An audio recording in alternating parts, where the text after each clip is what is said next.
Hello friends, welcome to my channel competitive English with প্রাইমাইটেড। তো বন্ধুরা, এই মুহূর্তের বিগ ব্রেকিং নিউজ রয়েছে। তো আমরা যেটা জানি যে 32,000 মামলার যে শুনানি, তো এটা কিন্তু ইতিমধ্যে সম্পন্ন হয়েছে। তো শুনানি হওয়ার পরে যে জাজমেন্ট সেটা কিন্তু রিজার্ভ ছিল। তো ইতিমধ্যে যে বিষয়টা জানা যাচ্ছে, তো আগামীকাল 3 তারিখ তো এই মামলাটার রায় কিন্তু হতে চলেছে।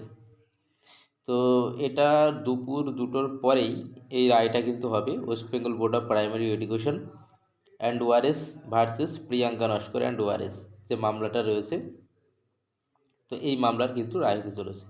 তো এখানে তোমরা দেখতে পাচ্ছ অনেক ফাইল কিন্তু এখানে হয়ে আছে। তো এখন দেখা যাক শেষমেশ রায়টা কোন দিকে হয়।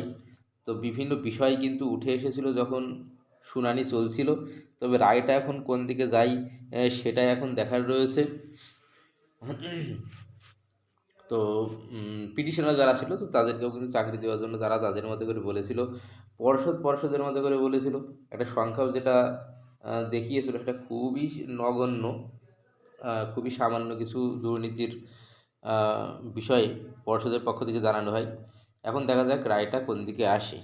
তো চলো কালকে আমরা রায়টা দেখে নেব। ধন্যবাদ।